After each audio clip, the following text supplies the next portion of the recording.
3일 기도에 오신 우리 모든 성도님들 진심으로 환영합니다. 오늘은 남집사회에서 세 분의 말씀을 하나님의 말씀을 대언하시기로 되어 있습니다. 그래서 오늘은 제가 집사입니다. 집사로서 사명을 잘 할 수 있도록 노력을 하도록 하겠습니다. 아까 인도하면서 말씀을 드렸죠. 목사님께서 캄보디아 선교를 가셔가지고 금요일 새벽에 돌아오시기로 되어 있습니다. 두 번째는 우리 참 남집사회 특별히 그 물망초반이 우리 교회에서는 중심축으로 어떤 사역을 맡겨도 아주 열심히 하시는 우리 남집사의 물망초반이 있어서 너무 또 감사를 드립니다. 특별히 또 물망초반에 우리 손순기 성도께서 또 합류를 하셔가지고 얼마나 열심히 하시는지, 그래서 제가 이번 안식일 오후에 사역 좀 부탁을 드렸더니 하시겠다고 해서 이번 주부터 엔젤스 카페에 거기서 한 2시간 정도 사역을 하기로 되어 있습니다. 그래서 아무튼 우리 물망초반을 많이 응원해 주시고 또 기도로 화답해 주시고 또 이렇게 뵈면 이렇게 축하되시고 너무 잘하십니다, 우리 교회 꽃입니다라고 이렇게 얘기를 많이 해 주시기를 또 기원하도록 하겠습니다. 네, 오늘은 정로의 계단 제4장 고백입니다. 고백. 주제가 고백인데 고백 그러니까는 굉장히 좋아 보입니까? 아니면 안 좋아 보입니까? 네, 되게 좋아 보여요. 그래서 이 원고를 받아놓고 몇 번을 읽어보는 과정에 고백을 어떤 식으로, 제가 첫 번째 이렇게 말씀을 대언하니까 어떤 식으로 이렇게 표현하는 게 좋을까라고 생각했다가 이틀 전에 제가 39년 됐습니다. 저희 그 박현선 집사하고 결혼 생활을 시작한 지 39년이 됐는데 오래됐어요. 정말. 그래서 내년 40주년에 뭐 한번 해보자고 지금 계획을 잡고 있는데 제가 저희 집사람하고 사랑 고백을 한 게 갑자기 생각이 나더라고요. 어떤 고백을 했는지는 자세하게 기억은 안 나지만 어찌됐든 고백을 했기 때문에 39년을 더 산 것이 아닌가라는 생각을 합니다. 고백이라고 하는 것은 굉장히 좋은 것 같아요. 또 사랑의 대상이 있어서 또 고백이 되는 거고, 그 나쁜 표현은 아닌 것 같고, 그래서 우리가 이 고백이라는 단어를 떠올릴 때 하나님과 많은 고백을 하시길 바랍니다. 또 오늘 또 저녁에 또 주무실 때 제가 또 부탁을 드렸죠. 목사님 잘 다녀오시도록 중보기도를 부탁을 드렸으니 또 그러면서 또 개인적으로 하나님께 고백하는 시간이 되었으면 참 좋겠다는 생각을 해보게 됩니다. 묵상할 말씀입니다. 변명과 비난. 제가 조금 더 읽어보도록 하겠습니다. 죄가 도덕적 판단력을 둔하게 하면 죄인은 그의 품성에서 무엇이 잘못되는지 깨닫지 못한다. 고백이라는 그 단어를 좋게 시작을 했는데 죄가 나옵니다. 그래서 갑자기 또 이렇게 찬물이 끼얹는 것 같은 느낌이 드는데 우리가 살아가면서의 그 죄는 정말 해결되지 않는, 영원히 해결되지 않는 것처럼 보입니다. 저도 이렇게 말씀을 드리면서 제 마음속에는 정말 많은 죄가 있다는 것을 고백하지 않을 수가 없습니다. 여기서 말씀하시는 내용은 도덕적 판단력을 둔하게 하는 죄인은 사람을 말하는 것 같아요. 잘못된 것을 깨닫지 못한다라고 합니다. 그에게 자신의 죄는 아주 악한 것으로 보이지 않는다. 우리가 죄를 지으면서도 악한 것으로 생각하지 않을 때가 되게 많은 거, 저는 개인적으로 되게 많다고 생각해요. 뭐 이 정도 죄도 아닐 수도 있지 않겠느냐. 또는 제가 이렇게 말씀을 드리기 때문에 그렇게 완전히 부정적인 것 같지는 않게 표현하지만 하나님께서 이 정도는 이해를 해 주시지 않겠나라는 생각하면서 우리가 짓는 죄가 또 얼마나 또 많은지 다시 한번 생각을 합니다. 다음 구절이 저에게는 굉장히 와 닿았어요. 성령께서 권능으로 그의 눈을 열어주지 않으시면 그는 죄에 대하여 거의 눈먼 상태가 된다. 우리가 이 죄를 깨닫는 것은 이 말씀처럼 성령이 깨워주신다라는 그 말씀에 진짜 늘 성령에 거하고 사는 사람이고 그다음에 교인이고 그리스도인이라면 죄를 깨닫게 해주신다는 말씀입니다.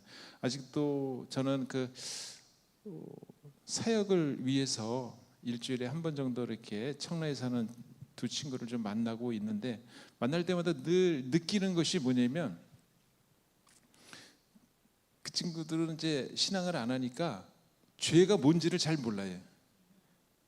그러니까 제가 어떤 죄를 지적하기도 어렵고, 뭘 잘 모르니까 제가 이런 얘기를 해봐야 의미가 없고, 그냥 가장 편한 상태, 가장 좋은 얘기, 그런 얘기를 해줄 수밖에 없고, 세상에서의 뭐 좋아하는 음식이나 좋아하는 어떤 뭐 여러 가지를 함에 있어서도 제가 어떻게 해서 얘기를 한다고 해서 뭐 들을 친구도 아니지만, 제가 개인적으로 느꼈을 때 참 안쓰럽고 불쌍하고, 저러다가 이 세상이 끝나면 어떻게 되는 거지라는 암울한 생각에서, 그럴지라도 하나님께서는 너희는 세상의 빛이라, 빛을 비추라고 하였기 때문에 만나고, 또 저를 통해서 그 친구가, 그런 친구들이 빛을 잘 받아서, 그것은 무엇이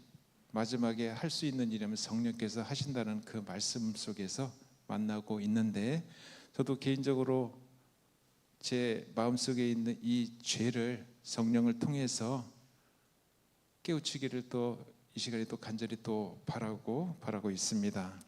성령만이 죄를 또 깨닫게 해준다는 그 말씀 속에 또 읽어보도록 하겠습니다.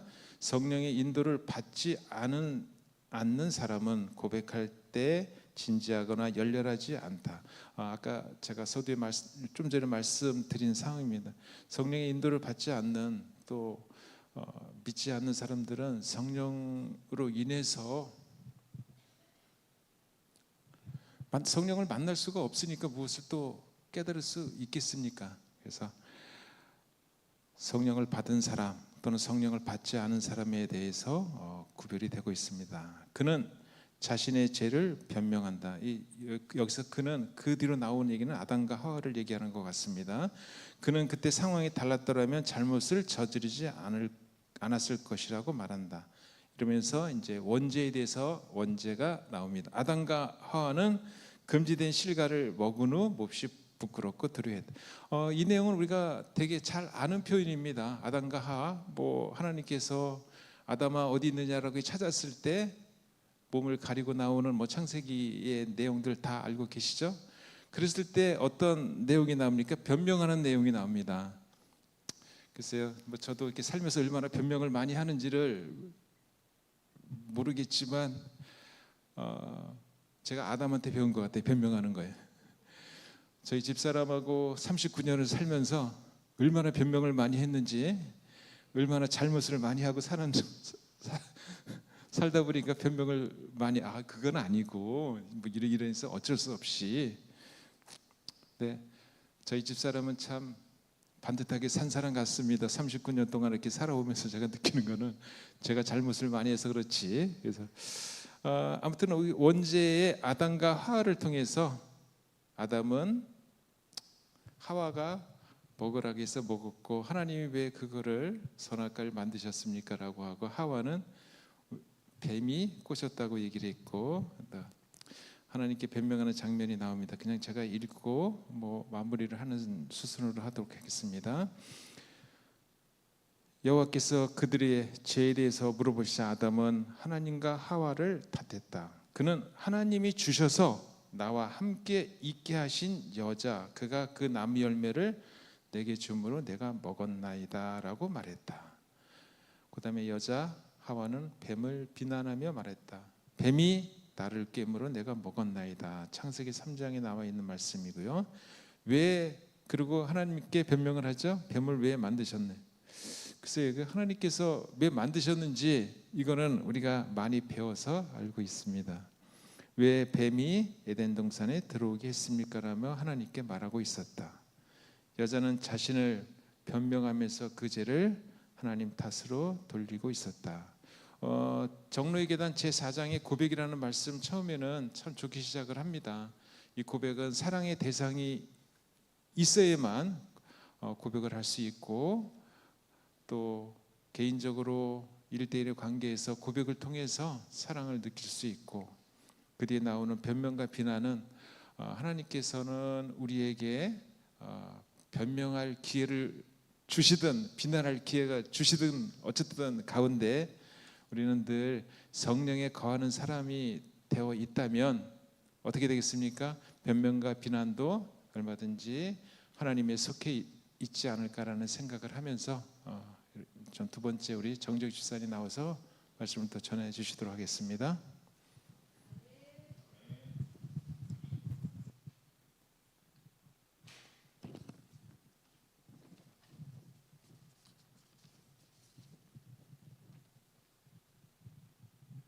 안녕하세요. 두 번째 고백을 주제로 소재 변명과 비난, 제가 두 번째 파트를 맡았습니다. 이어서 자신의 죄를 변명하고 싶은 욕구는 사탄으로부터 나온다. 우리가 잘 아는 거죠.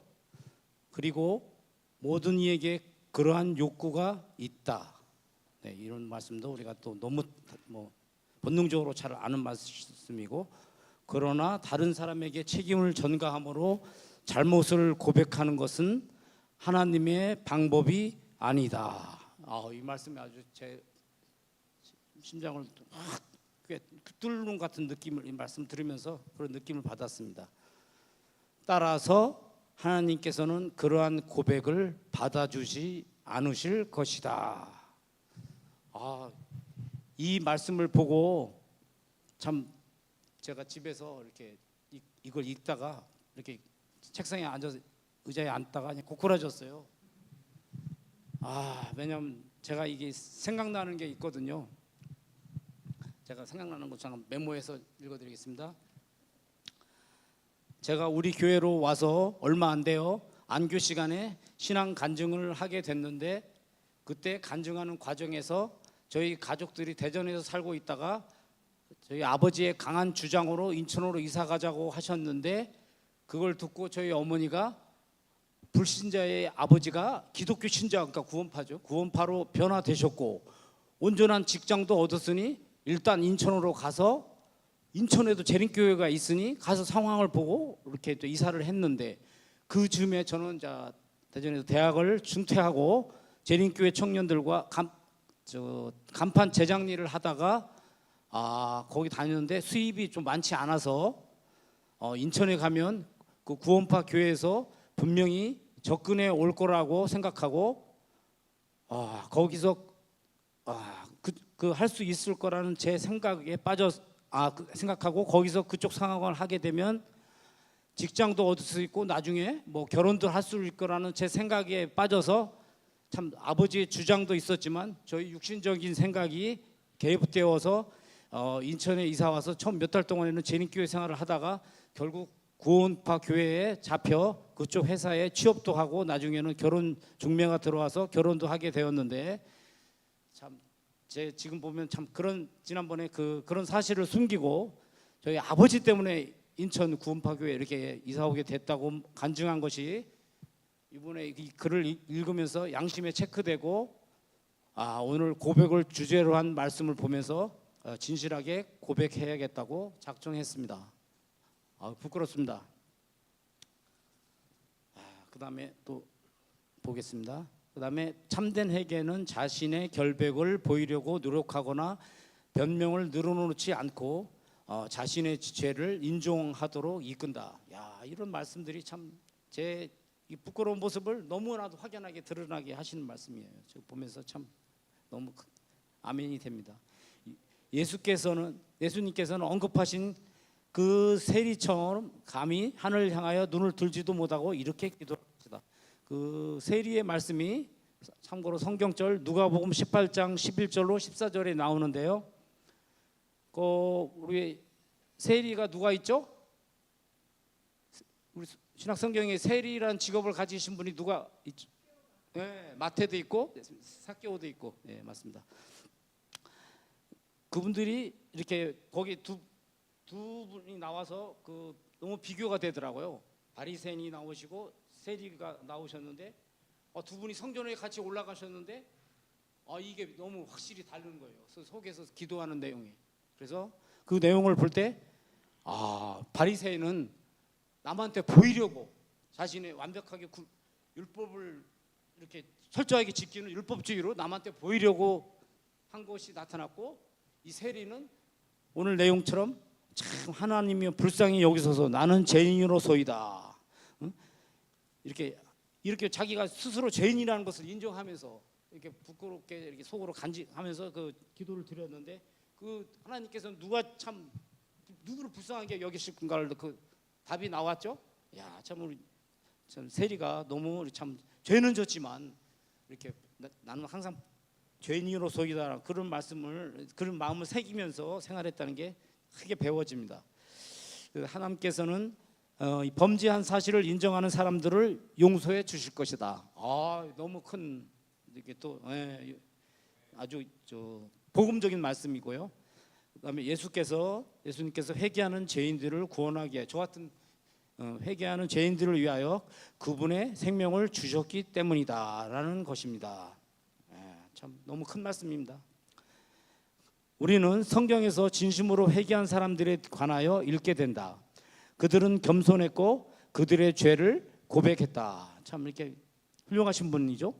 그들은 자신이 한 일에 대하여 변명하거나 변호하려고 노력하지 않았다. 이 말씀을 들으면서 뒤에 사도 바울의 그 간증 내용도 나오는데, 야, 참 이런 거 보면서 베드로도 그렇고, 제가 아는 예수님 제자 베드로도 그렇고, 그분들은 참 이렇게 변명을 했지만 그 잘못한 것을 뭐 이렇게 변호하려고 축소하거나 그러지 않았어요. 결국 자기는 죽음으로써 예수님 뒤를 따라가겠다는 그런 의지를 보였을 때 너무 훌륭하신 분이다. 참 그런 거 보고 저도 크게 배우는 시간이 됐습니다. 감사합니다.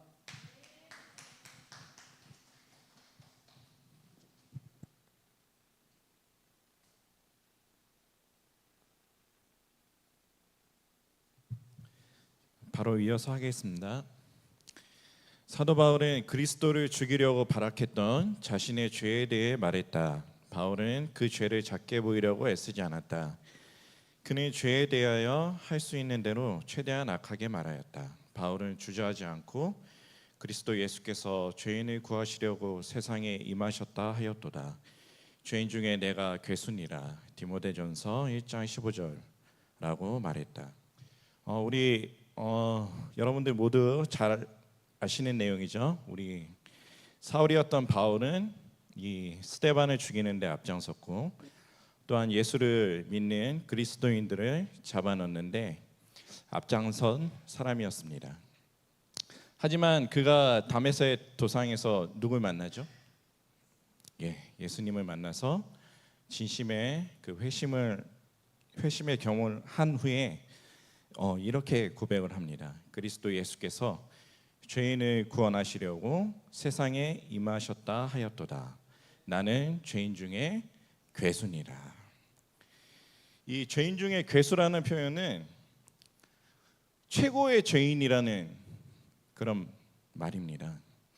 죄인의 우두머리라는 그런 표현으로 바울은 자신의 죄를 작게 보이려고 애쓰는 것이 아니라 최대한 악하게 고백하는 모습을 우리가 볼 수 있습니다. 이렇듯 진심으로 회개하는 사람은 자신의 죄에 대해서 변명하거나 변호하려고 노력하지 않는다는 것입니다. 이 미국에서 이 수만 명의 성도들을 목양하는 그 교회에 한 목사님이 계셨어요. 어떤 한 사람이 그 목사님에게 당신의 전공은 무엇입니까? 라고 그렇게 물었다고 합니다. 그러자 그 목사님은 바로 제 전공은 바로 죄입니다. 나는 죄를 짓는데 명수입니다. 내 부모가 죄 짓는 것을 한 번도 가르쳐 주지도 않았는데 나는 어려서부터 얼마나 죄를 잘 짓는지 모릅니다. 그럼에도 오늘 제가 여기까지 있는 것은 오직 하나님의 은혜일 뿐입니다. 라고 그렇게 대답했다고 합니다. 여러분들 많이 공감이 되시죠? 우리는 이토록 너무나 많은 죄를 지으며 살아가는 것을 보게 됩니다. 하지만 어떻습니까? 쉽게 우리의 죄를 하나님 앞에서 고백하시나요? 여러분들? 저도 이 기도를 할 때에 저의 이 죄들을 하나님한테 회개의 기도를 하곤 합니다. 근데 이 죄를 하나하나 열거하다 보면은 기도가 끝날 것 같지가 않더라고요. 너무 많은 죄 때문에. 그러면서 이 참된 그 회개의 기도가 아닌 두리뭉실하게 잘못했습니다. 용서해 주세요라고 하면서 그렇게 넘어갈 때가 너무나 많았던 것 같아요. 그리고 심지어 정말 제가 생각했을 때 너무나 창피하고 정말 부끄럽고 그런 흉악한 죄들을 하나님한테 기도할 때면 제가 그 죄들을 기억하기 싫어가지고 오히려 하나님한테 더 고백하기가 힘든 그런 경험을 할 때가 너무나 많았던 것 같습니다. 그러면서 마음 가운데 참된 회개의 기도가 아닌 형식적인 기도를 하고 있는 것입니다. 하지만 바울이 자신의 죄를 통회하며 최대한 악하게 자신을 고백하였듯이 우리의 끔찍한 죄들을 하나님 앞에 온전히 고백하고 참된 회개의 경험을 해야겠다라고 제가 이번에 순서를 준비하면서 결심을 하게 되었습니다. 마음이 상했을지라도 참된 회개로 겸손하게 된 사람은 하나님께서 얼마나 죄인을 사랑하시는지 깨닫게 될 것이다. 그는 갈보리에서 지불된 값을 이해하게 될 것이다. 죄를 진정으로 한탄하는 죄인은 죄를 고백할 것이다. 자, 여기 죄로 인해 넘어졌다가 참된 회개로 다시 일어나게 된 한 사람이 있습니다. 부조와 선지자 725페이지입니다. 다윗의 회개는 성실하고 깊은 회개였다. 자기의 죄악을 변명하려고 노력하지 않았다. 그의 기도에는 경고된 형벌을 피하려는 욕망이 없었다. 오히려 하나님께 대한 자기의 죄의 흉악함과 자기 영혼의 더러움을 보고 죄를 미워하였다. 그가 기도한 것은 용서만을 얻고자 함이 아니요 마음의 정결을 얻기 위함이었다. 다윗은 절망 중에 투쟁을 포기하지 아니하였다. 회개한 죄인들에 대한 하나님의 약속에서 그는 하나님의 용서와 간합하심의 증거를 보았다. 여러분, 다윗의 죄를 너무나 잘 아시죠? 이 간음죄, 살인 교사죄, 또 살인죄. 아마 이 자리에 계신 분 중에 다윗의 죄보다 더 큰 죄를 지은 분은 없으리라 생각을 합니다. 다윗은 끝까지 회개하지 않을 수도 있었어요. 왜 그렇죠? 그는 이스라엘의 왕이었습니다. 하지만 나단 선지자가 다윗의 죄를 지적했을 때 다윗은 어떻게 했습니까? 즉시로 그 자리에서 회개하는 모습을 볼 수 있습니다. 좀 전에 읽었던 말씀에 보셨듯이 자기의 죄악을 변명하려고 노력하지 않았고 경고된 형벌을 피하려는 욕망이 없었다고 그렇게 말씀하고 있습니다. 오히려 하나님께 대한 자기의 죄의 흉악함과 자기 영혼의 더러움을 보고 죄를 미워하였다라고 말씀합니다. 다윗의 회개는 성실하였고 깊은 참된 회개였다라고 말씀하고 있는데요. 이렇듯 참된 회개로 겸손하게 된 사람은 하나님께서 얼마나 죄인을 사랑하시는지 깨닫게 될 것입니다. 정말 참된 회개로 하나님의 사랑을 깨달은 다윗과 같은 여러분들 모두가 되시길 바라면서 다시 이렇게 하나님께 찬양을 합니다. 내가 이르기를 내 허물을 여호와께 자복하리라 하고 주께 내 죄를 아뢰고 내 죄악을 숨기지 아니하였더니 곧 주께서 내 죄악의 악을 사하셨나이다. 주는 나의 은신처이오니 환난에서 나를 보호하시고 구원의 노래로 나를 예우하시리로다. 내 죄악을 숨기지 아니하였더니 곧 주께서 내 죄를 사하여 주셨다라고 그렇게 고백을 하고 있는 것입니다. 다윗과 같은 참된 회개를 통해서 우리를 위해 십자가에서 우리의 죄를 대신하여 치르시고 우리를 용서하시는 예수님의 무한하신 사랑을 진심으로 깨닫게 되는 경험을 하게 되시길 저와 여러분들이 되시길 간절히 바라겠습니다.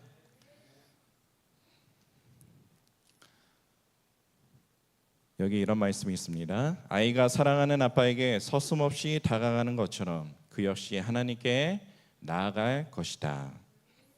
요한은 다음과 같이 썼다. 만일 우리가 우리 죄를 자백하면 그는 미쁘시고 의로우사 우리 죄를 사하시며 우리를 모든 불의에서 깨끗하게 하실 것이요. 제가 한 가지 예화를 말씀드리겠습니다. 한 소년이 자신이 들기에 너무 벅찬 큰 돌을 옮기려고 무척 애를 쓰고 있었어요. 그는 돌을 들어 옮기기 위해 여러 가지 방법을 시도하는 동안 씩씩거리며 많은 땀을 흘리고 있었습니다. 그러나 그의 모든 노력에도 불구하고 그 돌은 조금도 움직이지가 않았습니다. 그의 아버지가 다가와서 아들이 애쓰는 것을 바라보며 힘드냐고 그렇게 물어보았습니다. 그러자 그 소년이 말하길 네, 모든 방법을 써봤는데 꼼짝도 안 해요. 그러자 아버지는 이렇게 물었습니다. 너 정말 내가 할 수 있는 모든 방법을 다 써봤니? 그 소년은 낙심되고 지친 표정으로 불평하듯 말합니다. 네. 그러자 아버지는 가까이 다가서 부드럽게 말합니다. 아니, 너는 한 가지 방법을 쓰지 않았어. 너는 나의 도움을 구하지 않았지 않니? 처음부터 이 소년이 아버지에게 서슴없이 다가가서 도움을 요청했더라면 어땠을까요? 아마 쉽게 그 돌을 옮기고도 남았을 것입니다. 우리는 종종 이 소년처럼 우리 죄의 문제를 만날 때 하늘 아버지께 우리의 죄를 가지고 나가는 것이 아니라 나의 죄를 변명하며 그 죄가 남의 탓이라며 자기 합리화에만 급급하며 살고 있지는 않은지 생각을 해보게 됩니다. 여러분 너무나 잘 아는 이야기죠. 탕자는 아버지로부터 많은 재산을 받고 얼마 지나지 않아서 그 재산 모두를 탕진합니다. 그리고 또 엎친 데 덮친 격으로 흉년이 들어서 궁핍하게 되자 돼지가 먹을 음식을 먹고자 해도 주는 사람이 아무도 없었어요.